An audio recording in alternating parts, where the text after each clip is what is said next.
Vamos falar sobre a rotina na nossa sala de aula. Como é a nossa organização? Bom, vamos imaginar a nossa criança, o nosso aluno com necessidade educacional especial. Que ele seja cadeirante, que ele tenha paralisia e que a organização da sala seja em fileira, ou seja, a visão que ele tem é as costas do amigo que está sentado à sua frente. Então, precisamos pensar em quê? Em estratégias. Em estratégia para que aquela criança se sinta acolhida, não só ela, como toda a turma, conforme nós já pontuamos a importância da inclusão do todo. Então, pensar em atividades com roda, trabalhar em duplas, estimular essa troca de olhares, essa sensibilidade, a afetividade. Então, esse é o nosso papel, a gente observar como podemos mudar essa organização. Porque o que a gente tem que entender, o principal objetivo é compreender o que o aluno quer aprender, né? Até onde vai a sua capacidade, qual é o interesse dele. Por meio de atividades, a gente consegue instigar e absorver isso, o que ele realmente quer saber. Bom, eu costumo dizer que um exemplo do teórico, né, Vygotsky, é muito presente, eu costumo comparar no trabalho do mediador, no que Vygotsky aborda sobre a zona de desenvolvimento proximal. Eu fiz até um rascunho aqui para vocês também.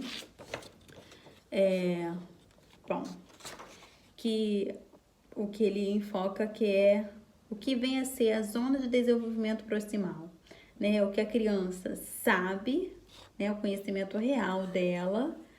Aí você consegue, por meio da mediação, das observações, das práticas, entender o que a criança tem a potencialidade de aprender, qual é o potencial, o que ela vai conseguir alcançar, né?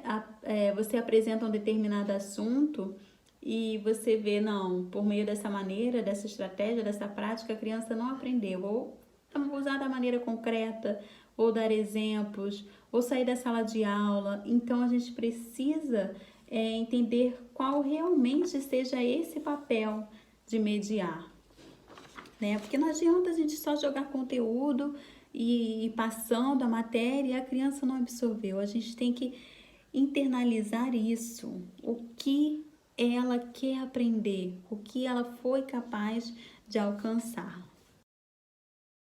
Bom, a primeira etapa para que a gente inicie a produção dele é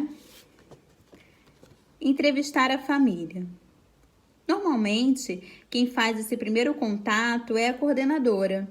Ela tem esse papel de entrevistar, de instigar, de saber quem é a criança que nós iremos receber na nossa escola. Outro fator importante também nessa etapa é a anamnese.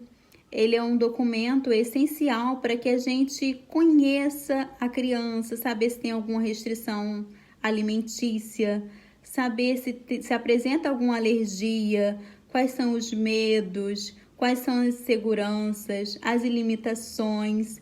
Então, é o nosso aliado nessa primeira etapa para que a gente inicie a conclusão do nosso PEI. Número 2. Manter o contato com a equipe multidisciplinar. É muito importante que a gente tenha esse contato para que a gente consiga compreender como está sendo o processo da criança nos consultórios, por meio da terapia, saber o diálogo que é feito com a psicólogo, com a fono, com o terapeuta, com a neuro. Então, é essencial que a gente tenha essa troca, para que a gente consiga introduzir e compreender quem é essa criança. Pegar o conteúdo do segmento e adaptar. Esse é um desafio para a gente. A gente vai pegar todos os objetivos que foram elaborados no plano geral e adaptar para a nossa criança. Eu sei que às vezes essa é uma etapa muito processual, porque a gente ainda vai estar conhecendo como está o andamento pedagógico da criança. Então, aos poucos, a gente vai instigando e conseguindo completar as etapas desse conteúdo, para que adaptações vamos fazer. Por exemplo, eu gosto de deixar claro para vocês, né, no processo de adaptação, o que é muito comum que aconteça, que a gente converse um pouquinho sobre a questão da idade que a criança está. Muitas vezes, né, ela é diferente a prática de acordo com o segmento. Isso faz parte da criança com necessidade educacional especial. Vamos supor que a criança esteja no 5º ano. Só que o cognitivo dela, o que ela apresenta, são atividades referentes a crianças do 2º ano. Não tem problema, é no tempo dela. Ela está conseguindo acompanhar diante as adaptações que o professor, que o mediador tem apresentado para ele. Isso é importante, isso é significativo. É essencial também que a gente pontue isso, o quanto é ideal que a criança acompanhe a turma, que não haja reprovação, porque tem outros avanços significativos que a criança apresenta. Então, que ela dê continuidade a seguir os amiguinhos que estão indo para outro segmento é muito, muito significativo para a prática e o desenvolvimento dessa criança. Vamos agora para a etapa 4. Elaborar os materiais.